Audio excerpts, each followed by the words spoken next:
오늘도 우리 사는 이야기 찾아주셔서 감사합니다. 사연자분이 보내주신 이야기 시작해볼게요. 신랑과 저는 동갑내기 부부인데 벌써 결혼한 지 3년이 다 되어갑니다. 그리고 얼마 뒤면 또 매년 찾아오는 김장철이 되는데요.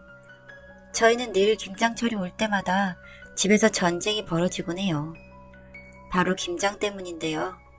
김치를 좋아하지 않는 저와는 달리 1년 내내 김치를 먹는 걸로는 부족해서 매 끼마다 다양한 김치를 먹는 시댁 식구들 때문에 제가 골머리를 썩고 있기 때문입니다. 신랑이 처음 저희 집에 인사를 왔을 때 손님이 왔다고 저희 부모님께서 반찬도 여러 개 꺼내고 신경을 많이 써주셨는데 고기, 생선, 그리고 여러 남은 반찬 중에서도 신랑의 눈길을 사로잡는 메뉴가 있었는데 그게 바로 김치였습니다. 앞서 시댁 식구들이 김치를 좋아한다고 말씀드렸는데 신랑도 김치를 엄청 좋아해서 김치만 있어도 밥을 잘 먹는 사람입니다. 신랑이 저희 집에 와서 배추김치와 열무김치를 엄청 맛있게 먹고 가기도 했고 저희 부모님과 이야기를 할 때 저희 집 김치가 유독 너무 맛있다며 이야기를 많이 해서 부모님이 특히 좋아하셨는데 그렇다 보니 저희 신혼집에는 저희 엄마가 직접 담그신 김치가 가득했습니다. 그리고 결혼하고 첫 해에 신랑 생일이기도 하고 집에서 음식을 해서 시부모님과 함께 저녁을 먹었는데 시댁 식구들도 저희 엄마가 담그신 김치를 엄청 맛있게 드셨고 저는 엄마가 음식 솜씨가 좋구나 생각하며 기분 좋은 칭찬으로 받아들였습니다.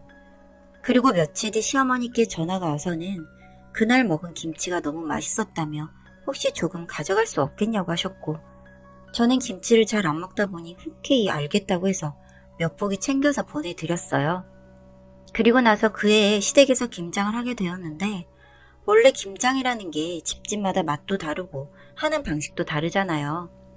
그래서 가벼운 마음으로 김장을 하러 갔는데 절인 배추만 준비가 되어 있고 김장 준비가 안 되어 있었어요. 어머니, 오늘 김장하는 날 맞죠? 안 그래도 니네 집 김치가 너무 맛있길래 올해는 니네 집 스타일로 해보려고 배울 준비 중이야. 아, 그런데 저는 김장을 잘 안 해봐서 엄마가 어떻게 하시는지 잘 몰라서요. 어머, 너는 어머니 김장할 때 돕지도 않고 뭘 한 거니? 제가 김치를 잘 안 먹기도 하고 김치 맛을 잘 모르겠더라고요. 그럼 지금이라도 사돈한테 전화해서 뭐뭐 넣으시는지 물어봐봐라. 시어머님의 말을 듣고 바로 엄마에게 전화를 해서 레시피를 받게 되었는데 사실 여느 김치와 다를 게 없는 것 같았어요. 집에서 김장을 할 때도 엄마가 김치 속을 미리 만들어 두셔서 저랑 형제들은 가서 절여진 배추에 무치기만 했거든요. 그렇게 엄마와 통화로 설명을 들은 대로 김치 속을 만들긴 했는데 전화로 계량을 알려주다 보니 우리나라 레시피의 최대 단점, 젓갈 조금, 고춧가락 몇 주먹 이런 식으로 계량이 엉망이었어요.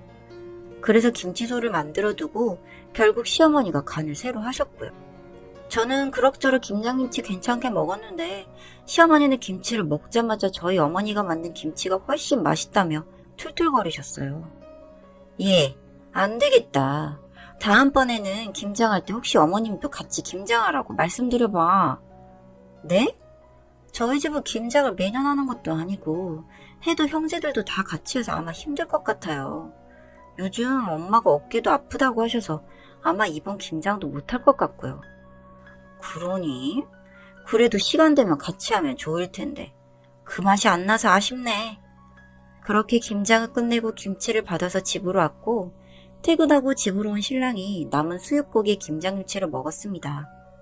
저희 엄마가 만든 김치인 줄 알고 처음에 신나서 크게 한 입 먹더니 바로 실망한 기색이 있더라고요. 엄마가 만든 김치가 아니었지만 시어머님과 제가 하루 종일 만든 김치인데 맛있다는 말도 없이 묵묵히 수육을 먹고 있는 신랑을 보니 서운하기도 했어요. 여보, 김치 맛이 별로야? 아니, 그런 건 아닌데 장모님 김치가 너무 맛있다 보니 뭔가 기대에 못 미치네. 그래도 엄마한테 물어가면서 한 건데 맛 안 비슷해? 자기는 김치를 잘 안 먹어서 모르겠지만 장모님 김치가 시원하기도 하고 감칠맛도 달라서 비교가 안 돼. 혹시 이번에 장모님은 김장 언제 하셔? 김장 끝나면 좀 챙겨주시려나? 글쎄, 이번에 어깨가 안 좋아서 김장 안 하는 것 같던데? 그래도 자기가 가서 좀 도와드리면 괜찮지 않겠어? 신랑도 시댁도 저희 엄마 김치를 너무 좋아해주니 좋기는 한데 어깨가 아프다고 하는데 김장을 하면 안 되냐고 묻는 게 어쩐지 기분이 좋지만은 않았어요. 그리고 며칠 뒤 저희 가족 단체 카톡방에 엄마가 며칠 뒤에 김장을 하려고 한다고 시간 되는 사람들은 도우러 오라고 톡을 보내주셨고, 마침 형제들도 시간이 된다고 했고 저도 시댁 식구들이 생각이 나서 김장을 돕고 조금만 얻어와야겠다고 생각을 했어요. 김장 당일이 되었는데 평소 김장을 하던 양의 거의 2배가 정도 되는 양을 엄마가 준비해 두셨고, 저는 어깨도 안 좋은데 왜 이리 준비를 많이 했냐고 물었습니다. 엄마는 본인 김치가 맛있다고 소문이 나기도 했고 특히 사위가 좋아하는데 어떻게 안 해주겠냐며 웃으시는데, 엄마 김치가 왜 이리 유명한가 저도 웃으며 김장을 도왔고 배추김치, 알타리 김치까지 제대로 김장을 했었습니다. 엄마가 바리바리 싸주려는 걸 괜히 많이 가져가면 버릇만 나빠질 것 같아서 조금만 받아가서 집에 가져다 두었고요.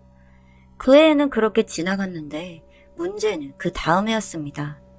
그 다음에 엄마는 결국 어깨에 핀을 박는 수술을 하셨습니다. 뭐 김장 때문은 아니고 예전부터 청소 일을 하셔서 어깨를 다치신 거였는데 재활을 통해서 많이 좋아지던 중이었습니다.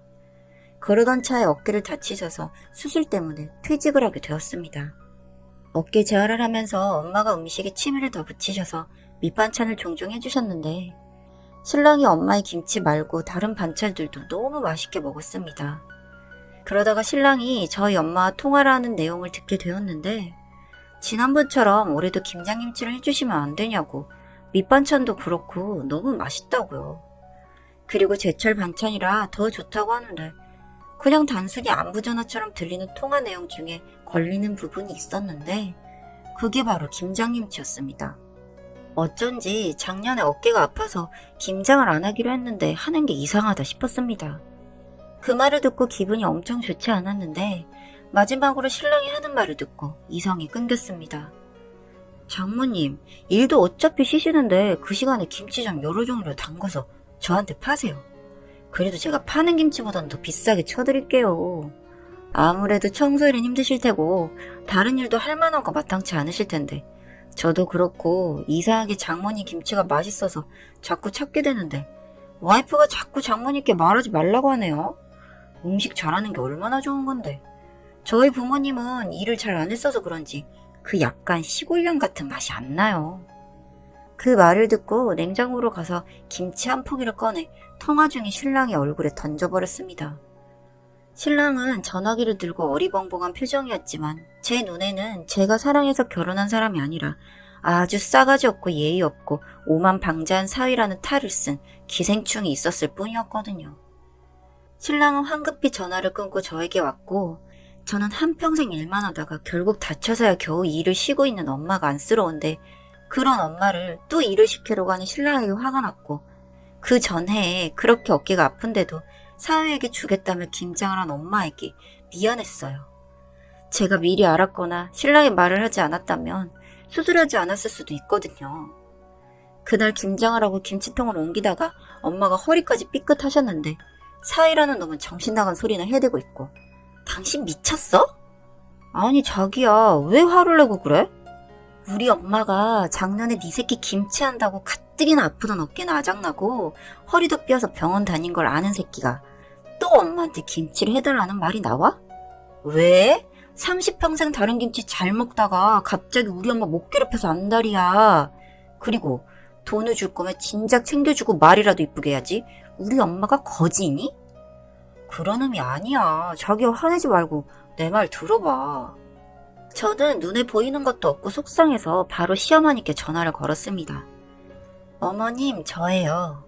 신랑이 저희 엄마한테 전화해서 돈 주겠으니 김치나 해서 팔라고 하는데 신랑이 저희 엄마가 작년에 어깨 다치시고 허리 삐어서 병원 다닐 때도 한 번 병문안도 안 왔었는데 올해 또 김치를 해달라고 하네요. 무슨 김치를 못 먹어서 죽은 귀신이 붙어있는 것도 아니고 저 이렇게는 못 살겠네요. 걔가 그러든? 네, 어머님 마들이 돈 주겠대요. 파는 김치보다 돈 많이 줄 테니 팔라고 합니다. 한평생 일하고 이제 아파서 좀 쉬겠다는데 어찌 이렇게 모진가요? 내가 지금 그리 갈 테니 걔 단단히 잡고 있어라. 그리고 사돈께는 내가 따로 전화 드릴 테니 못난 아들놈 좀 잡고 있어줘. 미안하다 며느라. 신랑은 무슨 이런 일로 집에까지 전화를 하냐며 그때부터 화를 내다가 사과를 하다가 정신없이 굴었지만 저는 속상한 마음과 엄마가 이런 대접을 받은 게 화가 나서 가만히 눈물만 흘리고 있었습니다.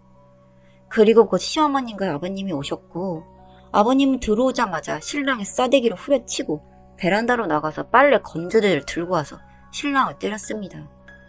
너무 놀라서 소리도 못 지르고 앉아있으니 시어머님이 오셔서 사돈께는 오는 동안 직접 죄송하다고 사과를 드렸다고, 우리 며느리 마음 안 좋게서 미안하다고, 사실 본인이 음식을 못하셔서 음식을 잘하는 사돈께 배우고 싶어서 작년에 그렇게 말을 한 거지 힘들게 하려고 했던 게 아니니 용서해달라고, 그리고 저렇게 이기적인 아들을 키워서 미안하다며 사과를 하셨고, 저는 화가 많이 났지만 시부모님 덕분에 신랑을 한번 용서하고 살고 있습니다.